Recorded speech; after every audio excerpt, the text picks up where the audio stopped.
जीवन यात्रा का प्रारंभ हो चुका है। यात्री चलेगा तो कहीं ना कहीं अवश्य पहुंच जाएगा।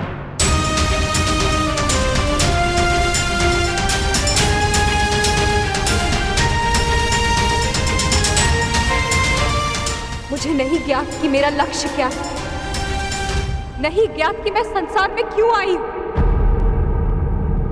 नहीं ज्ञात कि मेरा जन्म क्यों हुआ। जिस यात्री को अपना लक्ष्य ही ना ज्ञात हो, वो कहां पहुंचेगा? क्या आपने आज तक किसी को मेरी अवस्था में देखा है? हाँ, प्रत्येक को देखा है। जीवन धारा के प्रवाह में प्रत्येक के समक्ष ऐसी परिस्थिति आती ही है।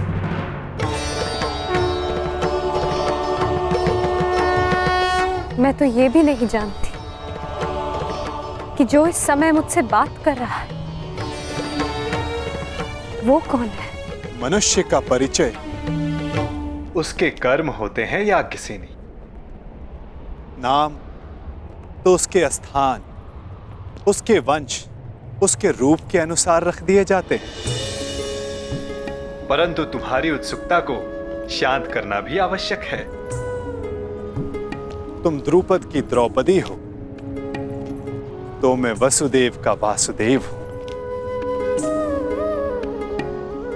यदि श्यामल होने के कारण तुम कृष्णा हो तो मैं कृष्ण हूं। परंतु यदि इस समय कुछ सबसे अधिक महत्वपूर्ण है तो ये कि तुम चिंतित हो और मैं तुम्हारा शुभ चिंतक हूं। आपसे वार्तालाप करने का मेरे पास कोई कारण तो नहीं है, परंतु आपसे बात करके अच्छा लगता है। आपसे वार्तालाप करके मन को एक विचित्र शांति तो मिलती है, परंतु मन में आए प्रश्नों का उत्तर नहीं। और क्या प्रश्न है जिनका तुम्हें उत्तर चाहिए कृष्णा? एक ही तो प्रश्न है, मेरे जन्म का उद्देश्य क्या है, मेरे जीवन का लक्ष्य क्या है? प्रणाम द्वारकाधीश। महाराज द्रुपद और कुमार दृष्टद्युम्न आपके निवेदन पर अग्निकुंड के स्थल पर आपकी प्रतीक्षा कर रहे हैं। उन्हें कहो मैं आ रहा हूं। मेरे प्रश्न का उत्तर दिए बिना जा रहे हैं वासुदेव। इस समय किसी और की शंका का निवारण करना अधिक आवश्यक है पांचाली।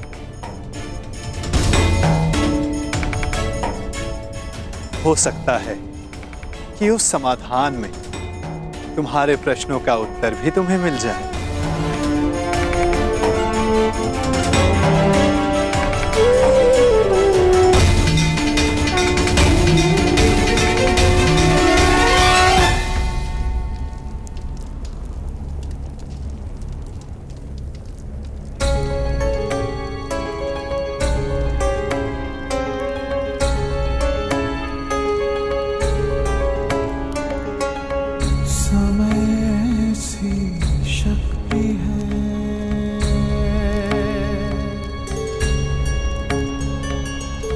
सभी समय से हारे, राजा हो या रंग सभी बनते रहे बेचारे।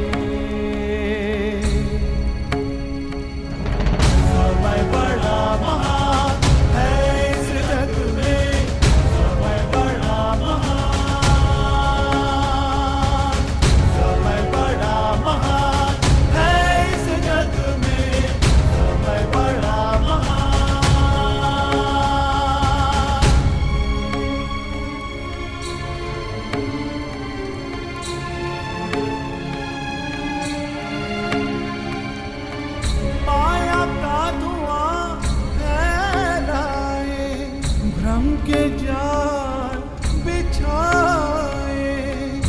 मन में घृणा द्वेष भरे, फिर अपनों को लड़वाए।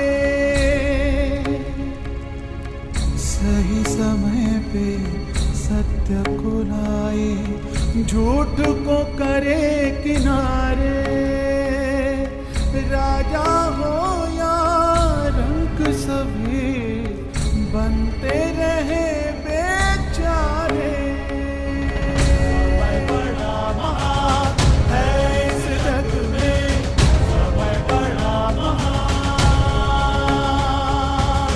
समय बड़ा महान है इस जग में, समय बड़ा महान।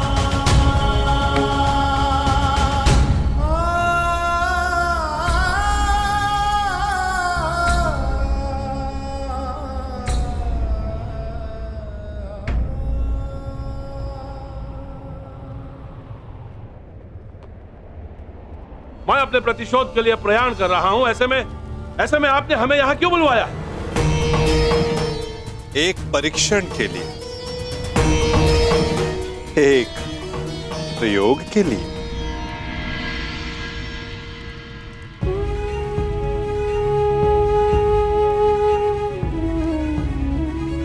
कैसा परीक्षण और यहां क्यों? क्योंकि ये तुम्हारा जन्मस्थल है दृश्यदुम। इस स्थल को यज्ञ अग्नि ने पवित्र किया है। ऐसे स्थान मनुष्य के पंच दोष सामने ले आते हैं। काम, क्रोध, मोह, लोभ, अहंकार। इन पंच दोषों की ऊर्जा ऐसे स्थान पर धूम्र में परिवर्तित हो जाती है, और ये धूम तुम्हारे दोषों का है द्रुपद कुमार। दोष जितना अधिक होगा, धूम्र उतना सघन होता जाएगा। मैं कुछ समझा नहीं वासुदेव। अपने पुत्र के लिए आपका मोह पांचाल नरेश, ये पहला दोष है। मुझे इस बात पर विश्वास नहीं।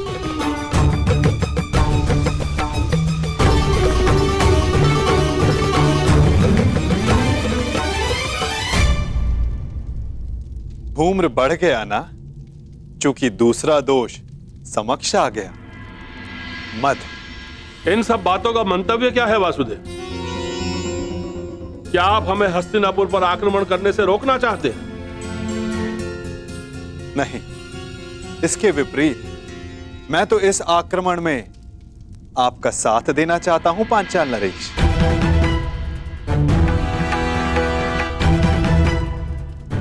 आप हमारा साथ दोगे? यदि आप हमारे साथ हैं, तो फिर पराजय का प्रश्न ही नहीं।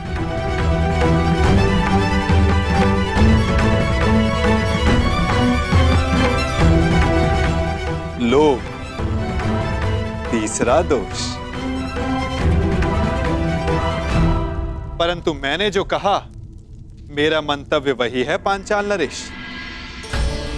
मैं इस आक्रमण में आपके साथ रहूंगा, परंतु उससे पूर्व दृश्यदुम को मुझ पर एक प्रहार करना होगा।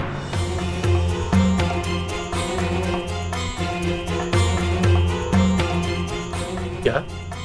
हाँ, मात्र एक प्रहार।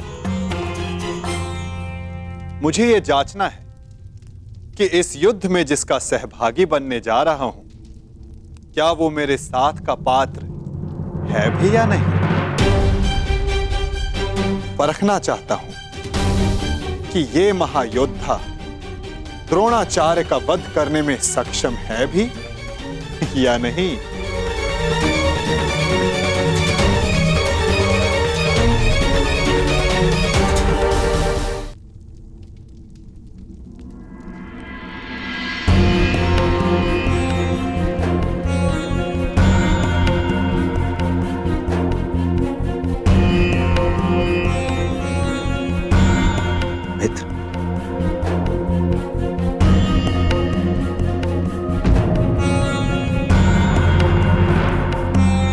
दीदी के अंतिम संस्कार में मुझे सम्मिलित होने दिया,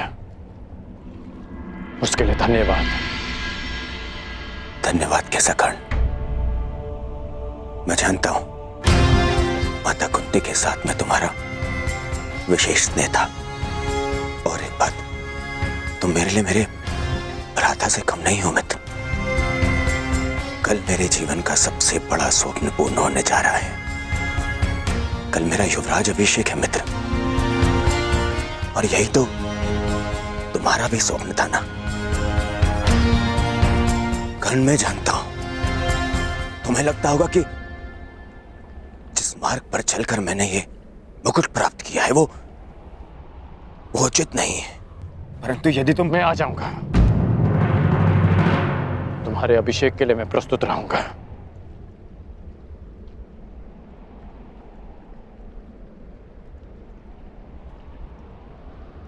तुम्हें मित्र माना है, और कल राजसभा में उपस्थित रहकर मैं अपने मित्र होने का कर्तव्य अवश्य निभाऊंगा।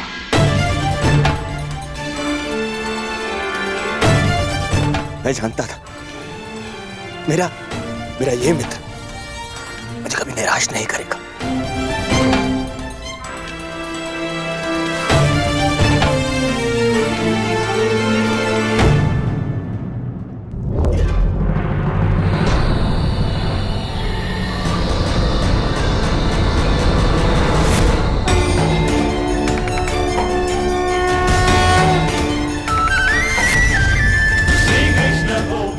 अहंकार एक और दोष। क्या हुआ दृष्टिदुम्न? आगे बढ़ो, प्रहार करो।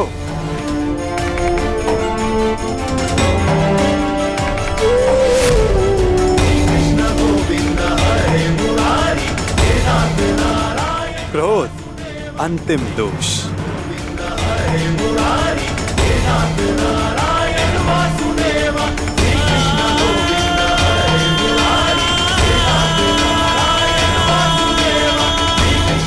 वासुदेव, मैं आपका मंतव्य समझ गया। मेरा पुत्र अभी द्रोण से युद्ध करने के लिए तैयार नहीं है। अब ये माया समाप्त कीजिए वासुदेव।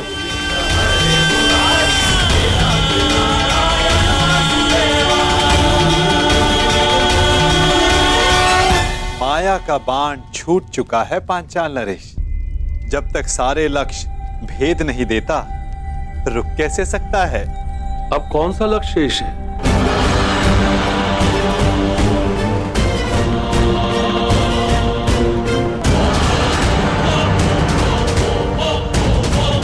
नहीं, रुको पुत्र।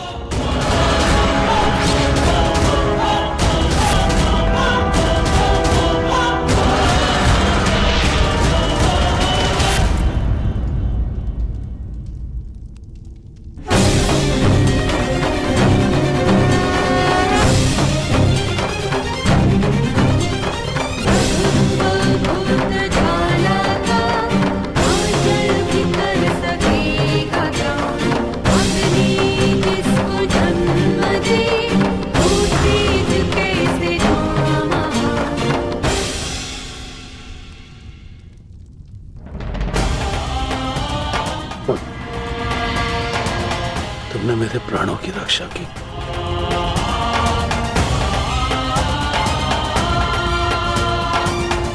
पश्चाताप, भूल का पश्चाताप पांचाल नरेश। प्रत्येक दोष का निवारण पश्चाताप है।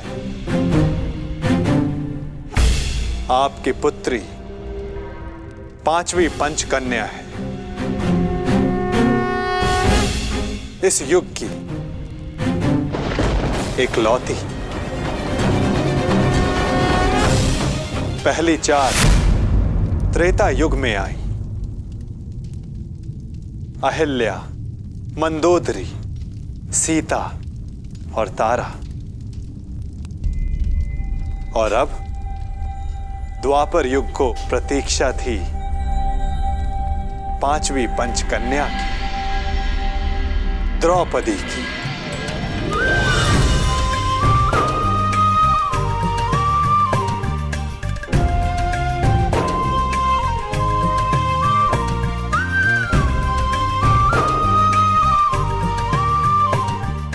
अब तुम्हारे प्रश्नों का उत्तर देने का समय आ गया है पांचाली। मनुष्य के जीवन का लक्ष्य और प्रयोजन भिन्न होते हैं। अर्जुन से विवाह तुम्हारे पिता का प्रयोजन था। तुम्हारे जीवन का लक्ष्य बहुत ऊंचा, बहुत आगे है द्रौपदी। एक बार मेरी दृष्टि से अपने आप को देखो, अपने लक्ष्य को देखो। आपकी दृष्टि में मेरे जीवन का लक्ष्य क्या है वासुदेव? परिवर्तन। केवल एक मनुष्य के जीवन का परिवर्तन नहीं, समस्त संसार के जीवन में। इतिहास की धारा को परिवर्तित करना है तुम्हें। पातक नाश तुम्हें पापों का नाश करना है।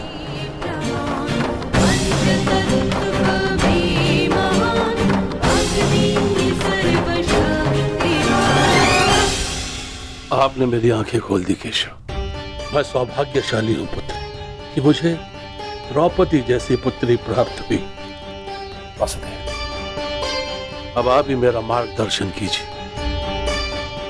और मुझे बताइए मुझे आगे क्या करना है।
मित्रगण,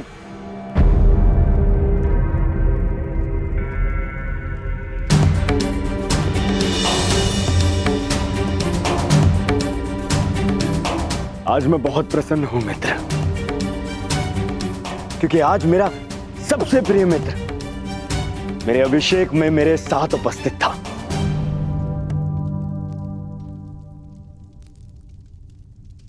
मैं यहां आया क्योंकि एक मित्र के अभिषेक में उपस्थित होना मेरा कर्तव्य था। तुम्हारा मित्र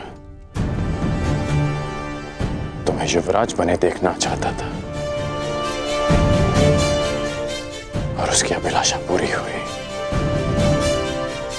और हमारे साथ की अवधि भी।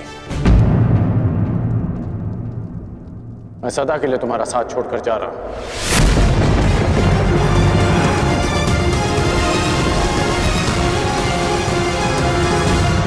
युग बदल रहा है पांचाल नरेश। समय की धारा ऐसी मोड़ पर आ गई है जहां परिवर्तन का प्रारंभ होगा। शीघ्र ही इतिहास करवट लेगा। समय चक्र की अंगड़ाई सृष्टि को झंझोर देगी। पंचदोष बढ़ेंगे और ये सब होगा एक महान शांति के लिए, संसार के कल्याण के लिए, संसार की भलाई के लिए।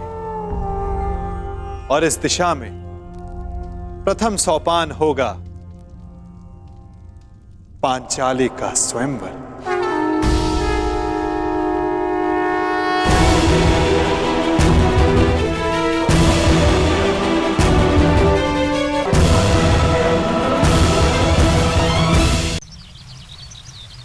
युग बदल रहा है पांचाल नरेश। समय की धारा ऐसी मोड़ पर आ गई है जहां परिवर्तन का प्रारंभ होगा। और इस दिशा में प्रथम सोपान होगा पांचाली का स्वयंवर। अकस्मात स्वयंवर? परंतु वासुदेव, इतनी शीघ्रता से इतना बड़ा प्रबंध कैसे हो पाएगा? आप उसकी चिंता ना करें पांचाल नरेश। युग की धारा को जो परिवर्तित करने आई है, उसका स्वयंवर भी युग का सबसे विशाल स्वयंवर होगा। जो वसुधा का इतिहास बदलने आई है, उसका स्वयंवर का उत्तरदायित्व स्वयं वासुदेव संभालेगा। ये सृष्टि का सबसे अधिक स्मरण किया जाने वाला स्वयंवर होगा पांचाल नरेश। तो आपको सृष्टि के सभी योद्धाओं को आमंत्रित करना ही होगा। उनमें मित्र भी होंगे और शत्रु भी होंगे।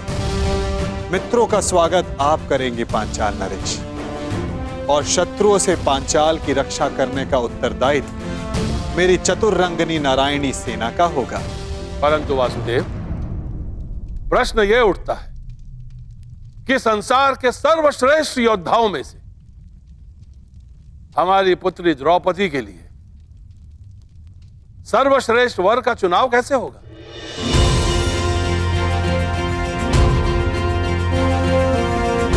सर्वश्रेष्ठ वर का चुनाव तो परीक्षा से ही हो सकता है पांचाल नरेश। जिस याज्ञसेनी को पाने के लिए आपने इतना परिश्रम किया, उससे विवाह करने के लिए उतना ही ऊंचा मानदंड होगा। द्रौपदी को वही पा सकेगा जो एक असंभव दिखने वाले लक्ष्य को साध सके। और वो असंभव लक्ष्य क्या होगा वासुदेव? वो लक्ष्य ना कथा में किसी ने सुना होगा, ना स्वप्न में किसी ने देखा होगा, ना कल्पना में किसी ने सोचा होगा। युग के सबसे स्मरणीय स्वयंवर का निमंत्रण भी सबसे विलक्षण होगा।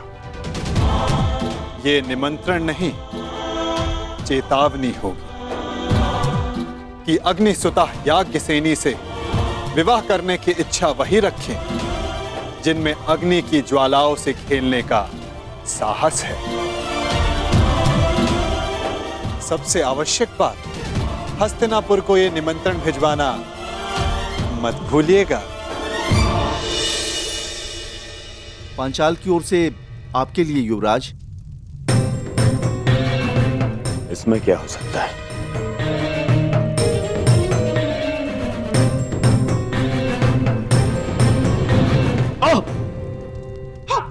दुर्योधन, हस्तिनापुर के युवराज के समक्ष इतना बड़ा दुस्साहस? ये दुस्साहस नहीं है गांधार राज, ये संदेश है। संदेश? कैसा संदेश?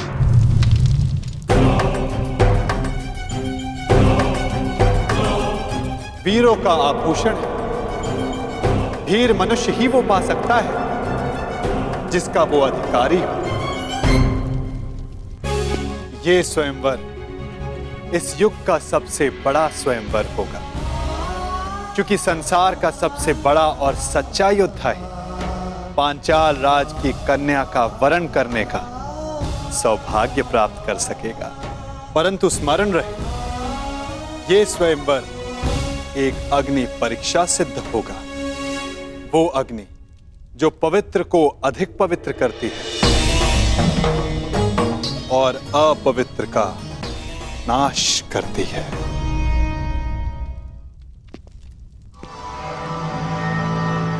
निमंत्रण आया है मामाश्री, जाना होगा। परंतु अकेले नहीं।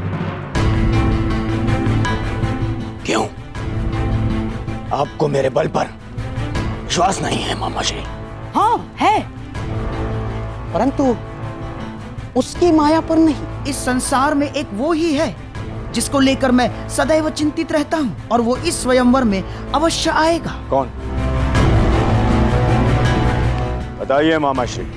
वासुदेव कृष्ण।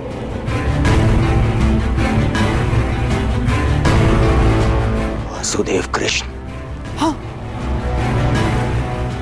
वासुदेव कृष्ण। वो कब, कहां, क्या कर जाए,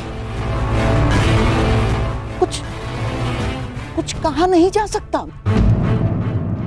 राजनीतिज्ञों में महाराजनीतिज्ञ, कूटनीति में महाकूटनीतिज्ञ, योद्धाओं में महायोद्धा, और छलियाओं में महाछलिया है वो। तुम तो जानते ही महाबली जरासंध को कैसे नचाया है उसने आज तक। हाँ मामाश्री। उसकी काट तो मेरे पासों के पास भी नहीं। वो तुम्हारे साथ कोई खेल ना कर बैठे, इसलिए तुम अकेले नहीं जाओगे ना। और हाँ, पांचाल अब मित्र नहीं, शत्रु राज्य है, और तुम द्रुपद के शत्रु राज्य के युवराज। फिर क्या किया जाए मामाश्री? इस समय तुम्हें अपने धनुर्धारी मित्र की सबसे अधिक आवश्यकता है।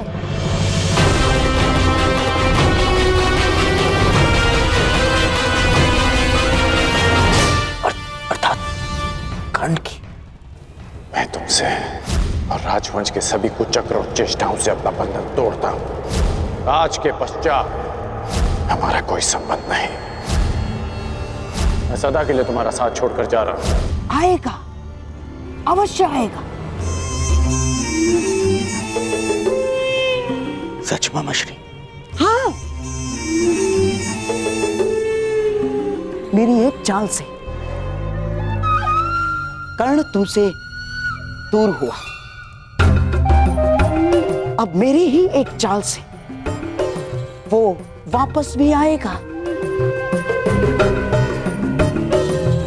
यदि यदि मेरी बात मानोगे तो न केवल कर्ण वापस आएगा, बल्कि तुम्हारा त्याग करके कभी नहीं जाएगा। कर्ण को वापस अपने जीवन में लाने के लिए मैं कुछ भी कर सकता हूं मामाश्री, कुछ भी।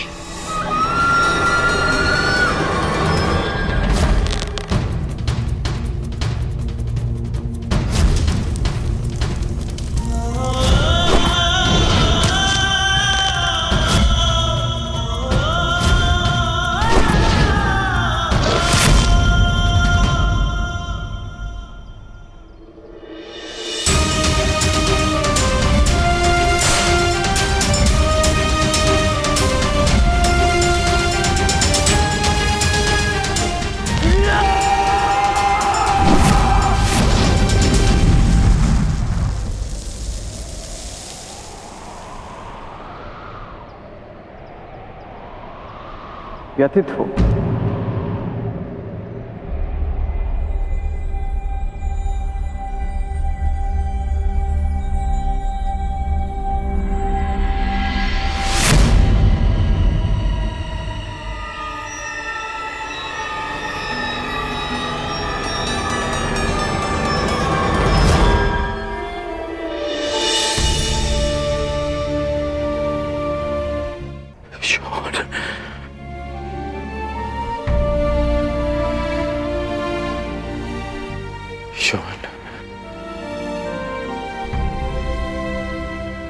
मैं एक बार फिर से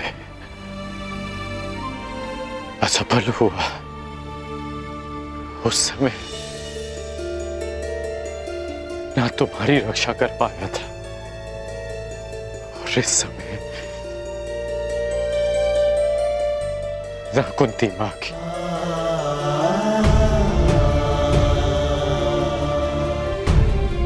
परिवर्तन का स्वप्न देखने वाला,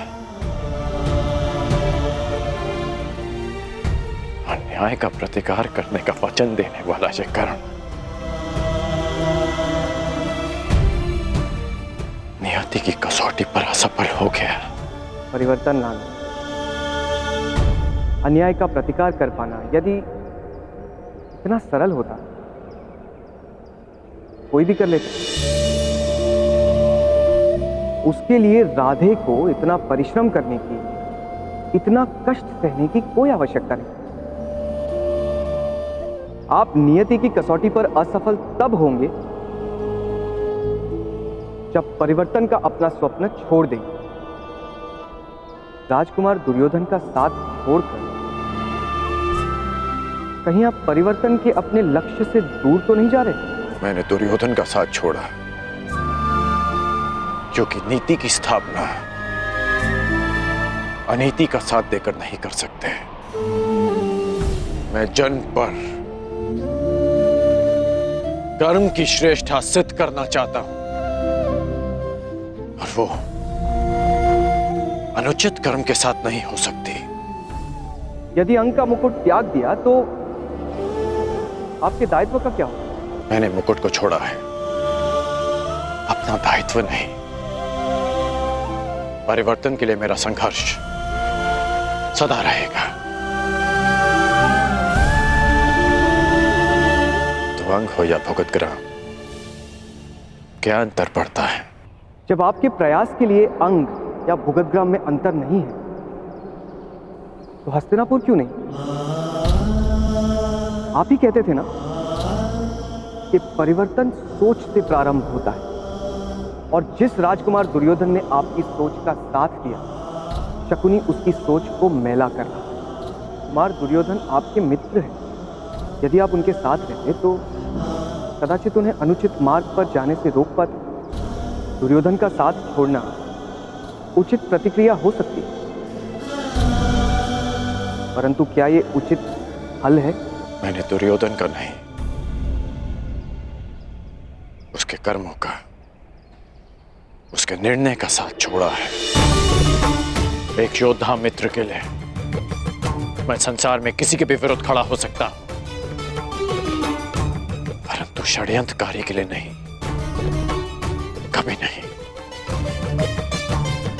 यदि दुर्योधन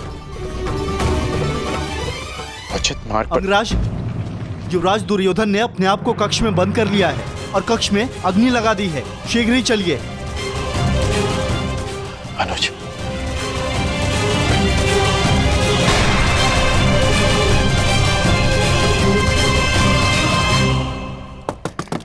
दुर्योधन मेरे पुत्र, ये कैसा हट है पुत्र? दुर्योधन, बाहर आ जाओ। दुर्योधन पीछे हटिए। पुत्र, पुत्र,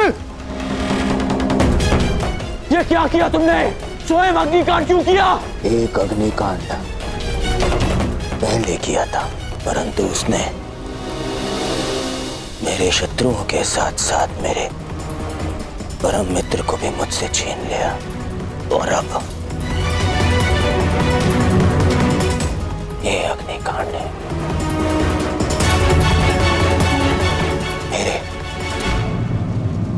पश्चाताप की अग्निकांड। अति उत्तम, जैसा मैंने कहा वैसा ही कर रहे हो।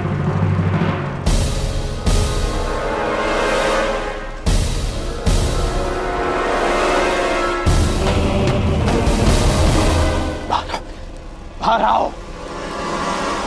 नहीं, तुम्हें उपचार की आवश्यकता है। मेरा उपचार केवल मेरा मित्र है, और मेरा तारण तुम्हारी क्षमा।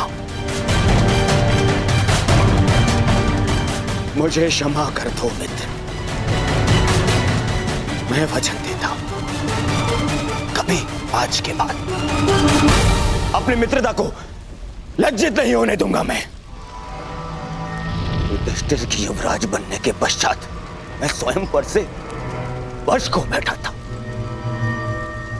और इसीलिए मैं मामाशी के बहकावे में आ गया।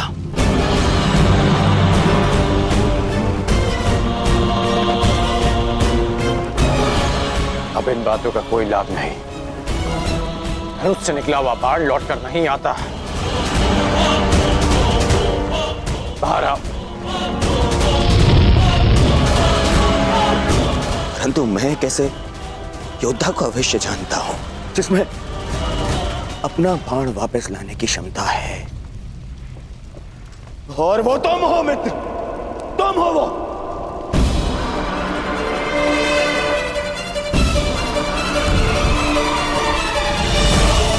मेरी बात मानो, आग बढ़ रही है, बाहर आओ। नहीं, मैं तब बाहर आऊंगा जब तुम्हारी क्षमा पालूंगा, वरना इसी अग्नि में भस्म हो जाऊंगा।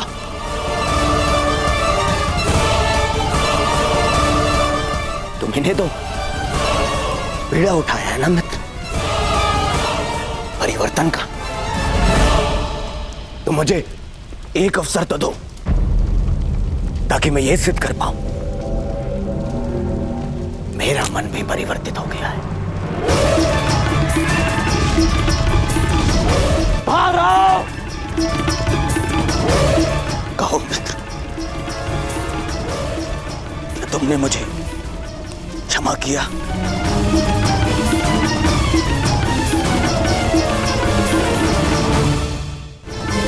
कहो मित्र, क्या तुमने मुझे क्षमा किया? ठीक है, मैंने तुम्हें क्षमा किया। अपना हाथ दो मुझे, हाथ दो। बस हो गया मेरे होने वाले सम्राट, अब बाहर आ जाओ। ये हमारी योजना का भाग नहीं था। बस हो गया अभिनय। अग्नि बढ़ रही है, तुम्हारा अंत हो जाएगा। मेरे होने वाले सम्राट बाहर आ जाओ, ये योजना अस्त हो जा। बस मेरी मित्रता आपकी किसी योजना का भाग है भी नहीं मामाश्री, यह एक पश्चाताप है। मित्र का पश्चाताप एक जिसने अपने मित्र को ठेस पहुंचाई है। मैंने बहुत से पाप किए,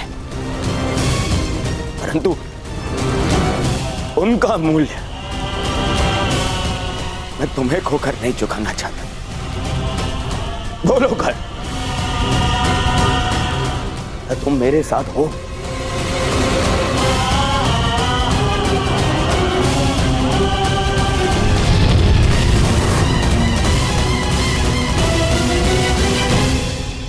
हाँ। केवल हाँ नहीं, मुझे वचन दो कि हर परिस्थिति में तुम मेरा साथ दोगे।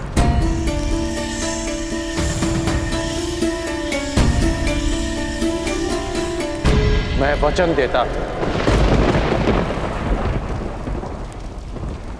सौगंध खाओ अपने अनुज की कि तुम मुझे कभी अकेला नहीं छोड़ोगे। मैं शोन की सौगंध खाता हूं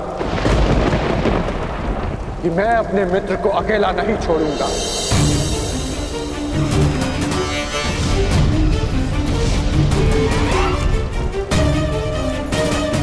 अब अपना हाथ आगे बढ़ाओ मित्र, हाथ आगे बढ़ाओ। हाँ मित्र।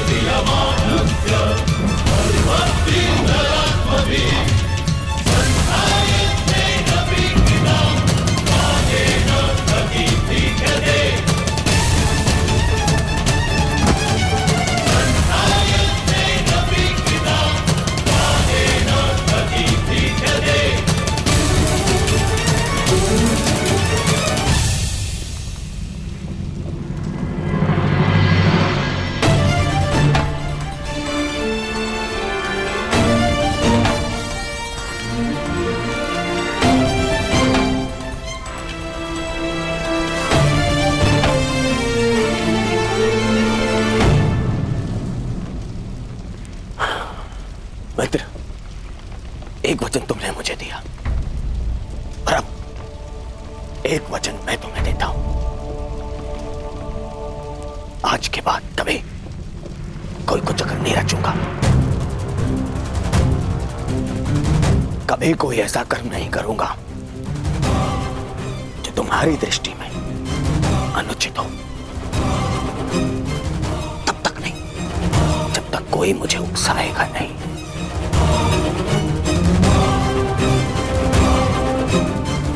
मैं वचन देता हूं।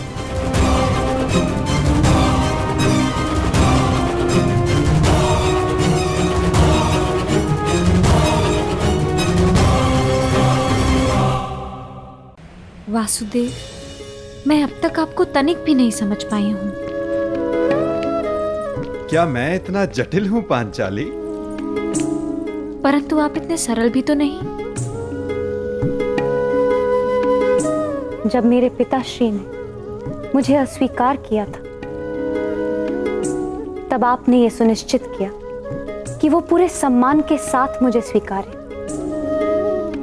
जब मेरा मन व्यतीत था, तब आपने उसे संतोष प्रदान किया, और अब मेरे स्वयंवर का उत्तरदायित्व आपने ले लिया। मैं समझ ही नहीं पा रही हूं कि आप हैं कौन। मुझे ज्ञात ही नहीं था कि मैं प्रश्नों का उत्तर देने में इतना असमर्थ हूं। मुझे लगा मैं तुम्हें बता चुका हूं कि मैं वासुदेव कृष्ण हूं। अब आप मेरे साथ ये नाम का खेल मत खेलिए। मैं आपका नाम नहीं, आपका परिचय जानना चाहती हूँ। आपका सत्य क्या है? आप क्यों मेरी इतनी सहायता कर रहे हैं? और इस बार मुझे कोई पहेली नहीं, संतोषदायक उत्तर चाहिए। तुम्हारे इस प्रश्न के उत्तर में मैं तुम्हें एक मनोरंजक कथा सुना सकता हूं और एक नीरस उत्तर भी दे सकता हूं। अब चयन तुम्हारा है कि तुम क्या सुनना चाहती हो। तो पहले मैं नीरस उत्तर सुनना चाहूंगी।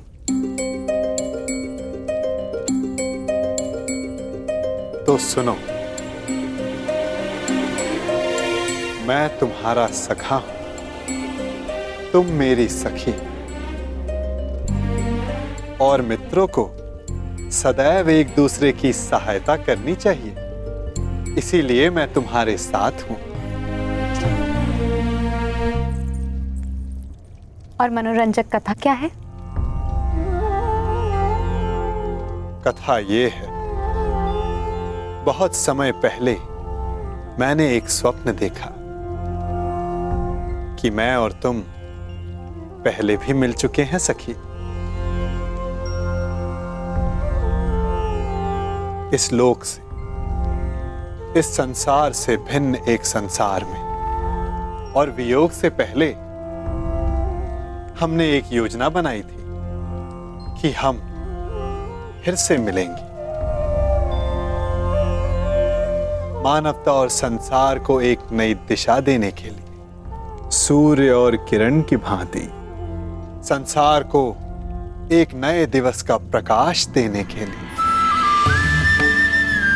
और अब तुम देख ही रही हो कि हम फिर से मिले, अपना वचन, अपना कर्तव्य, अपना मंतव्य पूर्ण करने के लिए। और ये केवल स्वप्न था, है ना? हाँ सखी, स्वप्न तो मात्र स्वप्न ही होता है।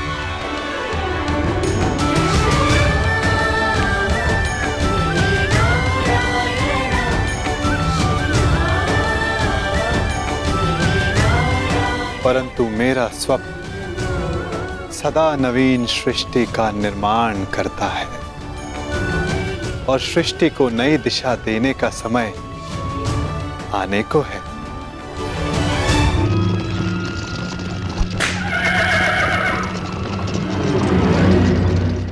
अच्छा सखा, ये तो बताओ कि स्वयंवर की शर्त क्या होगी? आपने कहा था कि कुछ ऐसा होगा जो असाध्य प्रतीत होगा। हाँ, अधिकतर के लिए असंभव परंतु कदाचित कोई एक ऐसा होगा जिसके लिए ये साध्य होगा। तो आपने कुछ ऐसी शर्त रखी है जिसे केवल अर्जुन ही पूर्ण कर सके, है ना? कदाचित ऐसा ही हो। अंधकार को सूर्य ही मिटा सकता है ना सखी? ना जाने क्यों कभी कभी ऐसा लगता है कि कदाचित अर्जुन जीवित हो, और यदि वो जीवित हुआ तो वो इस स्वयंवर में प्रस्तुत होगा ना सका? कदाचित ऐसा ही हो। यदि अर्जुन उन प्रत्याशियों के मध्य उपस्थित हुआ तो क्या होगा? यदि उसने स्वयंवर की शर्त पूरी कर दी तो कितना आनंद आएगा ना?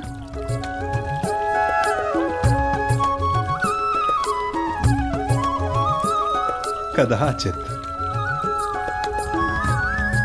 ठीक है, हर प्रश्न के उत्तर में कदाचित मत दो मेरे प्रश्नों का उत्तर सखा। मैं जा रही हूं। मैं स्वयं परीक्षण कर लूंगी कि आपकी परीक्षण में कौन खरा उतरने वाला है।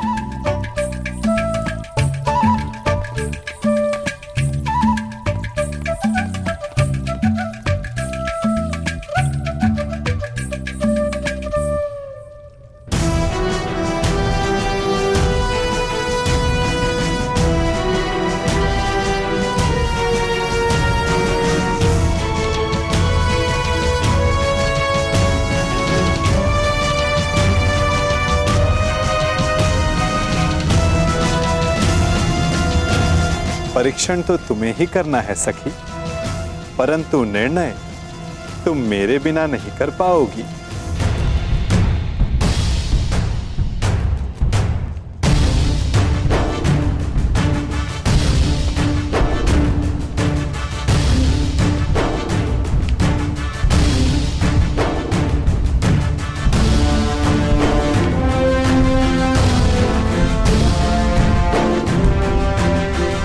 स्वागत है।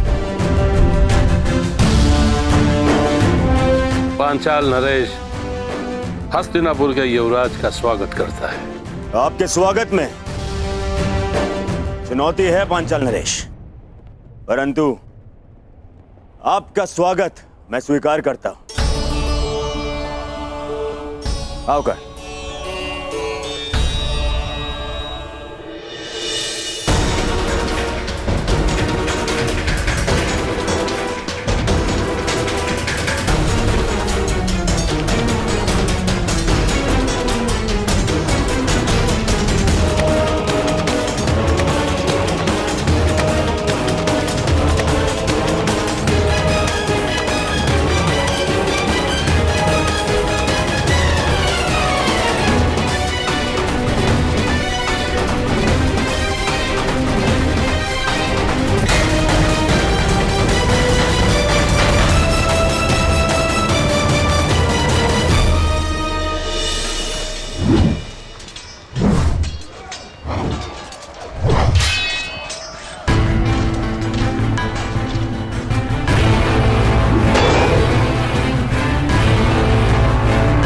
स्वयंवर की शर्त अभी तक रहस्य है मित्र। तुम देख रहे हो कि हर योद्धा अपने अपने कौशल का अभ्यास कर रहा है, क्योंकि कोई नहीं जानता कि वासुदेव ने क्या सोचा है।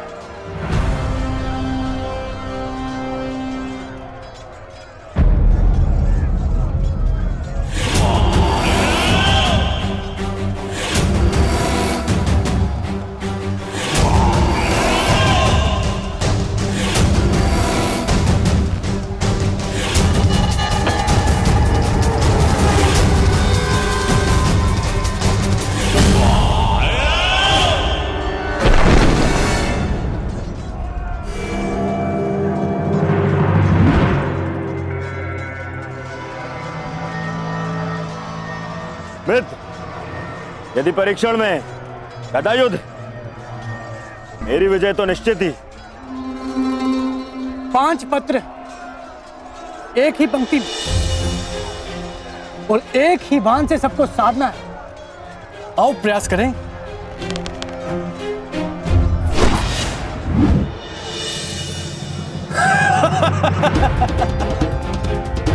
तुमसे तो एक भी लक्ष्य नहीं साधा गया प्रयागराज।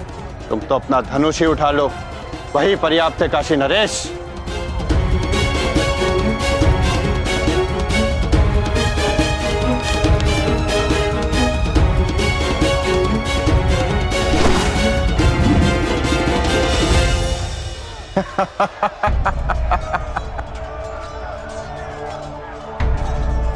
भोजन का समय हो गया है।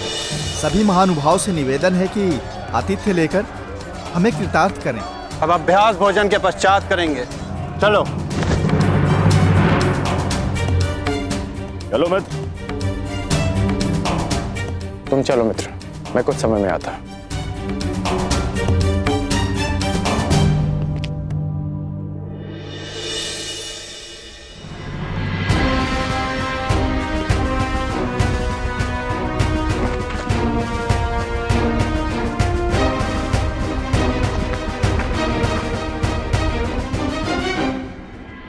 परीक्षण का उपक्रम संपन्न हुआ देवी। अब आप बाहर आ सकती हैं।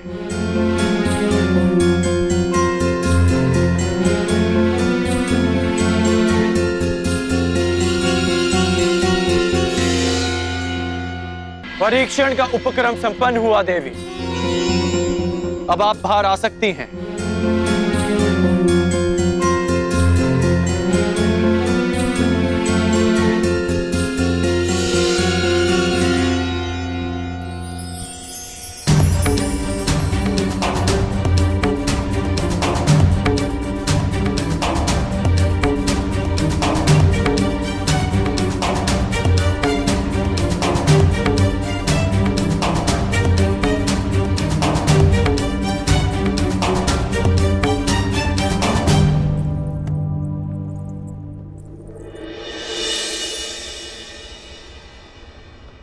ये राजभवन आप ही का है, फिर इस तरह छिपकर देखने का कोई विशेष कारण है याज्ञसेनी? आपने मुझे कैसे पहचान लिया? आपकी दृष्टि से पहचाना, वो दृष्टि जो यहां किसी को ढूंढ रही है। स्वयंवर में भाग लेने वालों के अभ्यास स्थल पर परीक्षण दृष्टि रखने वाली स्वयंवरा पांचाली के अतिरिक्त और कौन हो सकती है? परंतु मेरी दृष्टि इतनी कुशल भी नहीं कि किसी को देखकर ही उसका परिचय ले ले। आपको अपना परिचय स्वयं देना होगा भद्र। मैं राधेकर, और आप स्वयंवर में भाग लेने नहीं आए।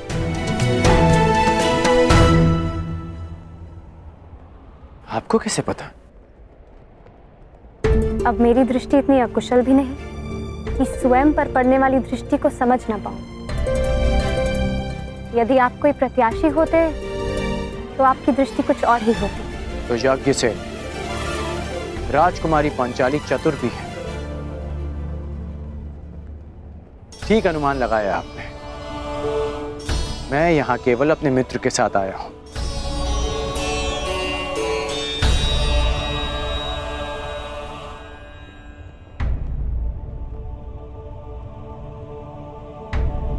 और आपके मित्र कौन हैं? युवराज दुर्योधन। ये राजसी विधियां और निमंत्रण मेरे लिए नहीं है और ना ही मेरी इनमें रुचि है। मैं राजपुत्र नहीं, भुगत ग्राम का सूत पुत्र हूं। मनुष्य का जन्म महत्वपूर्ण नहीं, यदि कुछ महत्वपूर्ण है तो उसके कर्म। कर्म शब्दों से अधिक श्रेष्ठ माध्यम है मनुष्य और उसकी योग्यता के परिचय का। यदि आपकी सोच ऐसी है तो आपका होने वाला वर योग्य होने के साथ साथ बहुत भाग्यशाली होगा।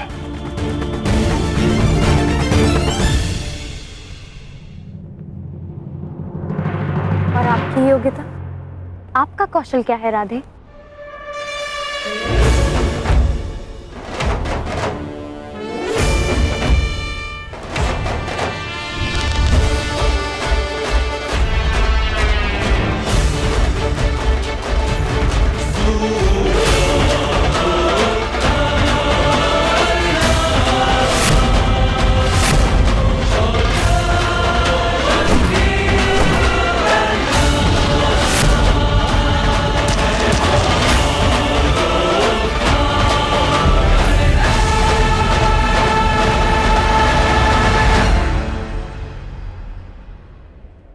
अभी आप ही ने कहा था कि कौशल के परिचय के लिए कर्म शब्दों से अधिक श्रेष्ठ माध्यम है। बिना देखे आपने लक्ष्य संधान कैसे किया? मैंने संधान लक्ष्य देखकर ही किया, आपके नेत्रों में देखकर।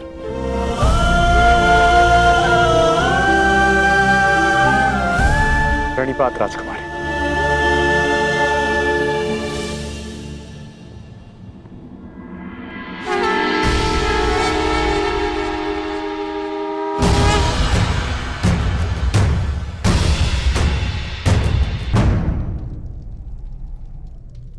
कुछ एक प्रहर में तुम्हारे जीवन की नई यात्रा प्रारंभ होने वाली है सखी, परंतु तुम उद्विग्न हो, क्यों? क्योंकि सखा, आपसे मिलने से पूर्व मैं अपनी नियति को जानना चाहती थी, परंतु आपसे मिलने के पश्चात मुझे यह विश्वास हो गया कि जो नियति ने निश्चित किया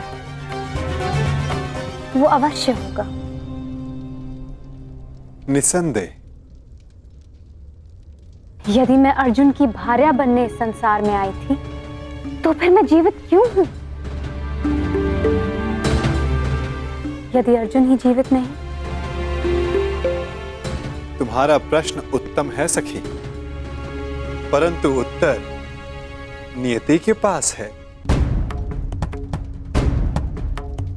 और तुम्हें क्या प्रतीत होता है? अर्जुन जीवित है?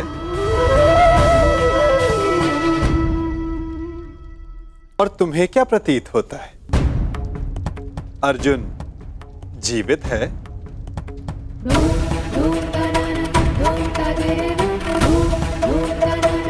मस्तिष्क कहता है नहीं, और मेरा हृदय कहता है हाँ। कुछ अजीब सा है मेरे भीतर, एक अज्ञात आभास जो कह रहा है कि मैं अर्जुन से अवश्य मिलूंगी। कभी कभी अज्ञात ज्ञात से अधिक शक्तिशाली होता है पांचाली। कदाचित जो हमें अज्ञात हो, नियति को वो ज्ञात हो,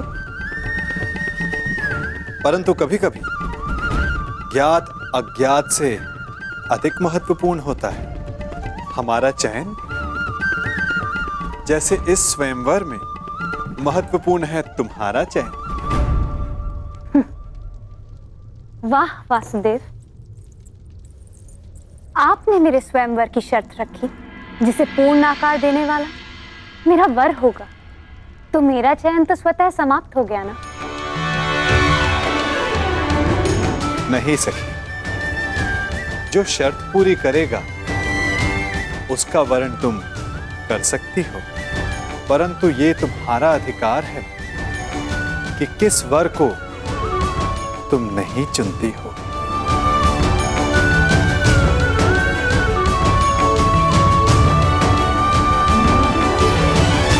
हस्तिनापुर युवराज दुर्योधन गांधार नरेश शकुनी के साथ पधार रहे हैं।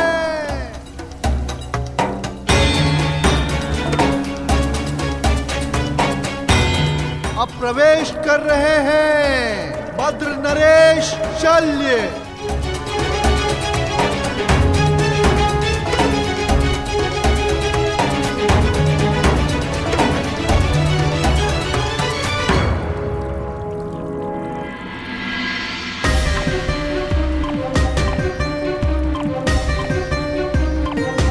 मगध नरेश जरासंध।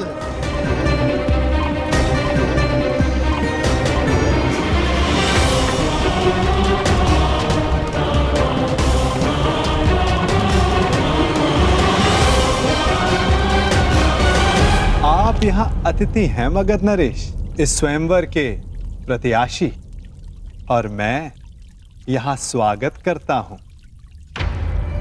अब आप पर निर्भर करता है कि आप अतिथि की भांति मिलना चाहते हैं या हमारे मिलन के इतिहास का 19वां अध्याय रचना चाहते हैं।